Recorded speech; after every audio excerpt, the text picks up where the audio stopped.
नमस्कार दोस्तों, अपन पढ़ रहे हैं बोर का परमाणु सिद्धांत। बोर ने रदरफोर्ड की कमियों को दूर करने के लिए रदरफोर्ड की कमियों को दूर करने के लिए अपना एक परमाणु सिद्धांत दिया, जिसे बोर का परमाणु सिद्धांत कहा जाता है। और इसी ने बोर ने रदरफोर्ड के परमाणु सिद्धांत के आधार पर कुछ परिकल्पनाएं दी, कोई बातें मान ली, जिन्हें कहा जाता है बोर के परमाणु सिद्धांत की परिकल्पनाएं।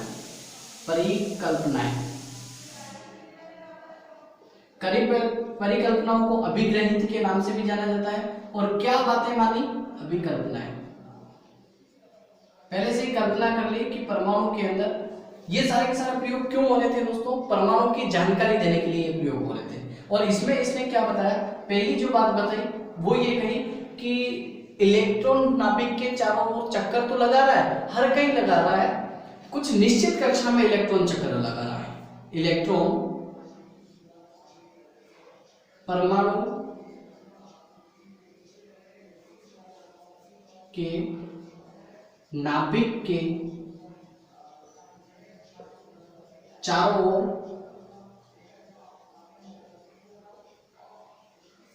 कुछ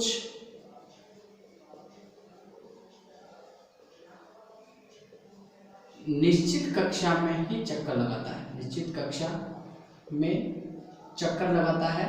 और इनको इसने नाम भी दे दिया, चक्कर लगाता है। जिन निश्चित कक्षा में चक्कर लगाता है, जिन्हें विविक्त कक्षा कहते हैं, विविक्त कक्षा कहते हैं। पहली बात इसने ये मान ली। फिर दूसरी बात इसने मानी कि भाई जो इलेक्ट्रॉन जिन कक्षाओं में चक्कर लगा रहा है, इलेक्ट्रॉन जिन कक्षाओं में चक्कर लगा रहा है, उनका कोणीय संवेग उन्हीं कक्षा में चक्कर लगाएगा जिनका कोणीय संवेग mvr जो है h/2π का गुणज होता है। इसको ऐसे भी कहा जाता है कि इलेक्ट्रॉन उन्हीं कक्षाओं में चक्कर लगाएगा जिन कक्षाओं का कोणीय संवेग mvr nh/2π के बराबर हो। तो एक ही बात है। और ये बहुत सी बार पूछा जाता है कि बोर के परमाणु सिद्धांत की द्वितीय परिकल्पना या द्वितीय अभिग्रहित लिखो, तब डायरेक्ट ये लिखना होता है। और तीसरा क्वेश्चन ये है कि जब इलेक्ट्रॉन इन विविक्त कक्षा में चक्कर लगाएगा तो ऊर्जा में कमी नहीं आएगी, ऊर्जा में कमी नहीं आएगी। अब ये बात पक्की हो गई है कि इलेक्ट्रॉन नाभिक के चारों ओर दीर्घवृत्ताकार कक्षा में चक्कर लगा रहा है, और जब चक्कर लगाएगा तो उसकी ऊर्जा में कमी भी नहीं आएगी। और फिर अब अपना इम्पोर्टेंट जो काम है वो ये है, क्या काम है अपना? ये अपन फाइंड करना है अपने को कि जिस कक्षा में चक्कर लगा रहा है वो इलेक्ट्रॉन का वेग ज्ञात करना,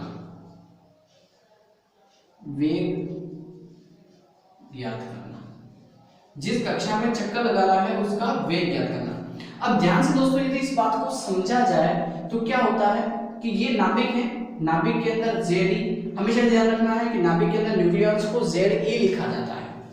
और इलेक्ट्रॉन क्या कर रहा है? इसके चारों तरफ चक्कर लगा रहा है, इलेक्ट्रॉन चक्कर लगा रहा है।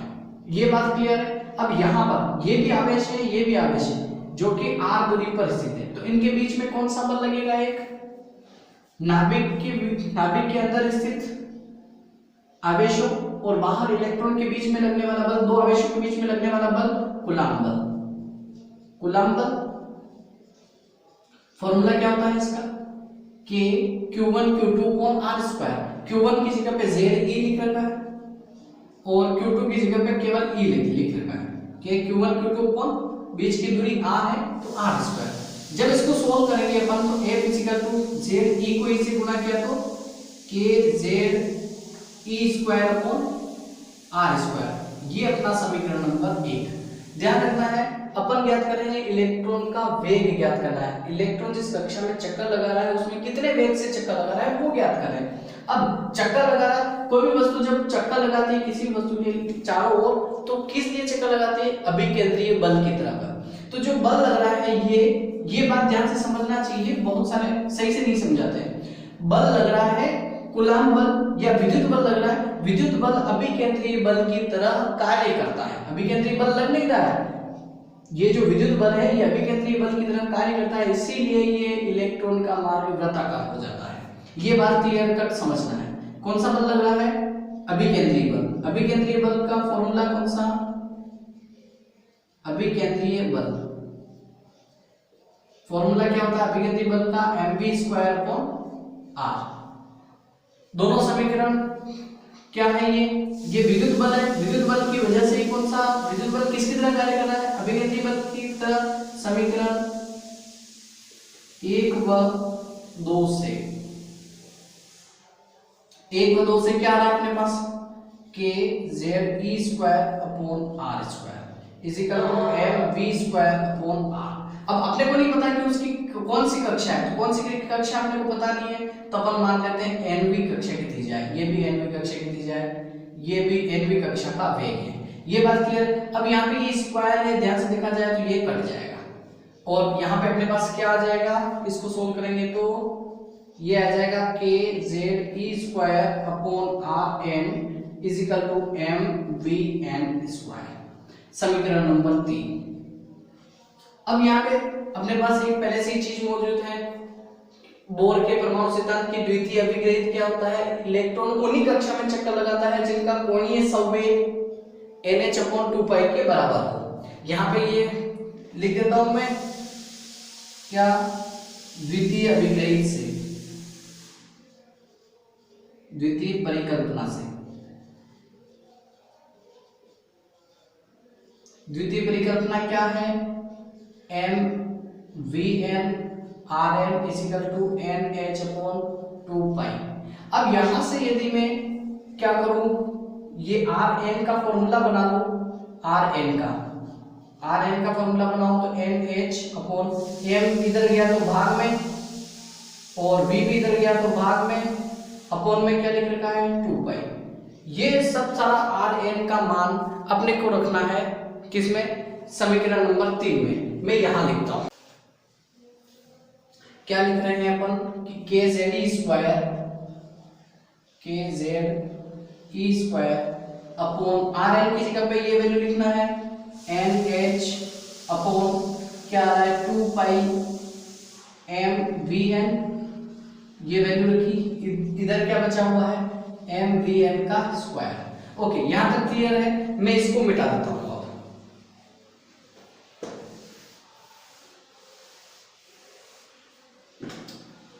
kZe² अपॉन NH, ये अपॉन में है तो ये ऊपर चला जाएगा इंटू 2π mvn = क्या है? mvn²। ये स्क्वायर से vn कैंसल, तो vn का मान आ गया है अपने पास, vn बराबर kZe² इंटू यहाँ पे आगे लिख दूं 2π m अपॉन NH, और यहां से यहीं से ये काट रहा हूं मैं,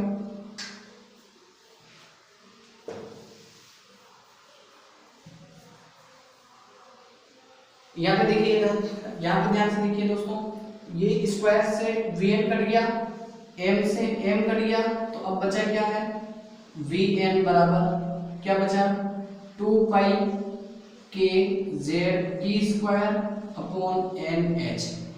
ये है दोस्तों nवी कक्षा में इलेक्ट्रॉन का वेग, nवी कक्षा में इलेक्ट्रॉन का वेग है।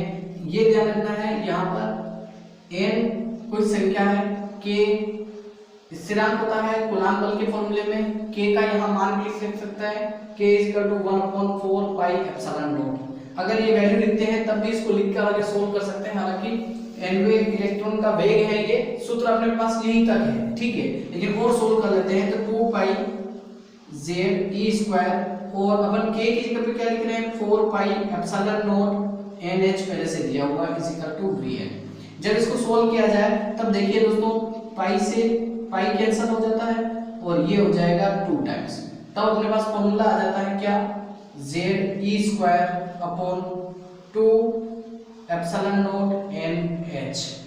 ये है वेग का सूत्र। अपन ज्ञात कर रहे हैं दोस्तों nवी कक्षा की त्रिज्या ज्ञात करना। क्या हो क्या रहा है? यहाँ पे नाभिक के अंदर Zd मौजूद है, इसके चारों तरफ क्या हो रहा है? इलेक्ट्रॉन चक्कर लगा रहा है, इनके बीच में दो आवेशों के बीच में लगने वाला बल कूलाम बल लग रहा है, कौन सा कूलाम बल, F इक्वल टू कितना K ZE into E upon R square equal to इसको लिख सकते हैं K ZE square upon R square. ये कूलाम बल लग रहा है और इसका मार्ग वृत्ताकार हो रहा है। इसका मतलब ये है कि ये कूलाम बल जो लग रहा है ये किसके जैसा काम कर रहा है, अभिकेंद्रीय बल की तरह। तो अभिकेंद्रीय बल का फॉर्मूला क्या होता है दोस्तों, अभिकेंद्रीय बल, अभिकेंद्रीय बल का फॉर्मूला F इक्वल टू होता है mv स्क्वायर अपॉन r। ये कूलाम बल अभिकेंद्रीय बल की तरह कार्य कर रहा है। समीकरण नंबर 1, समीकरण नंबर 2, समीकरण 1 और 2 से जैसे सोल्व किया था पहले, समीकरण 1 व 2 से क्या हो रहा है, k ZE square upon r square is equal to mv square upon r। यहां तक क्लियर। अब इस एक r से एक r कैंसिल, और अपने को नहीं पता कि यहाँ कौन सी कक्षा की त्रिज्या है, कौन सी कक्षा के वेग है। तो यहाँ पे k ZE square upon rn is equal to mvn का स्क्वायर। अपन n का मान लिया, जैसा ज्ञात करना होगा वैसा कर लेंगे। उसके बाद इसको सोल्व करते हैं दोस्तों अपन किससे, अपन बोर की द्वितीय अभिग्रहित को याद करते हैं। बोर की द्वितीय अभिग्रहित कहती है कि इलेक्ट्रॉन उन्हीं कक्षा में चक्कर लगाएगा जिनका कोणीय संवेग nh/2 पाई के बराबर होगा, nh/2 पाई के बराबर होगा। तो यहां से यदि यहां से अपन त्रिज्या ज्ञात करनी है, वेग का फॉर्मूला बना है v का, vn का, तो क्या आएगा nh/2 पाई, और v चाहिए अपने को, m को इधर भेजा तो भाग में m, और r को भी इधर भेजा तो r भी भाग में। vn का ये मान इस समीकरण में रखने पर, vn का मान समीकरण में रखने पर, समीकरण में रखते हैं k ZE square upon rn is equal to m v की जगह पे nh upon 2 pi m rn का स्क्वायर। इसको जब सोल्व करते हैं दोस्तों, सोल्व करते हैं इसको, तो k ZE square upon rn is equal to m n square h square 4 pi square m square rn का स्क्वायर। ये बात क्लियर है दोस्तों। मैं सबसे पहले एक काम करता हूँ, rn को इधर भेज देता हूँ और कुछ करता हूँ, मैं यहाँ लिखना शुरू करता हूँ। आशा करता हूँ ये आपने कॉपी कर लिया होगा, तो ये मिटा के लिख देता हूँ मैं यहाँ।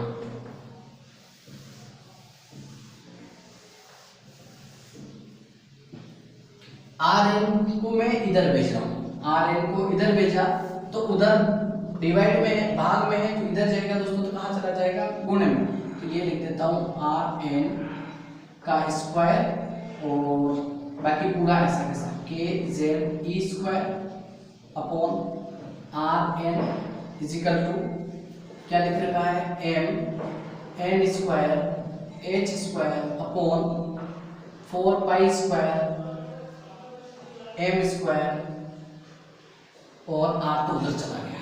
अब यहाँ पे जो कट रहा है, जो दिख रहा है, उसको पहले से ही काट देते हैं। ये देखिए स्क्वायर से m कैंसिल, और क्या कट रहा है, ये rn से एक स्क्वायर कैंसिल, और कुछ कट रहा हो तो उसको काट सकते हैं अपन, नहीं कट रहा है ठीक है, ऐसे कैसे लिखते हैं rn k ZE square is equal to n square h square और 4 पाई स्क्वायर m। ओके, अपने पास ये चीज तो आ गई है दोस्तों। अब यहाँ पे यदि k का मान लिखें तो k का मान होता है, क्या होता है, k इज इक्वल टू होता है 1/4 पाई एप्सिलॉन नॉट। ये यदि वैल्यू यहाँ पे मैं हटा के ये लिख रहा हूँ, क्या लिख रहा हूँ, 4 पाई एप्सिलॉन नॉट। तो दोस्तों ये 4 से 4 भी कैंसिल हो जाएगा, 1 पाई से ये पाई भी कैंसिल हो जाएगा, ठीक है। बाकी जो बचा है उसको ऐसे ऐसे लिख देते हैं। तो rn इज इक्वल टू अपने पास आ जाएगा rn is equal to n square h square upon pi एक बार आ रहा है, m एक बार आ रहा है, ZE स्क्वायर यहाँ पर ऊपर मल्टीप्लाई में है, इधर जाएगा तो भाग में ZE स्क्वायर। ये है दोस्तों nवीं कक्षा की त्रिज्या का सूत्र। दोस्तों पसंद आया है तो चैनल को लाइक कीजिए, सब्सक्राइब कीजिए। धन्यवाद दोस्तों।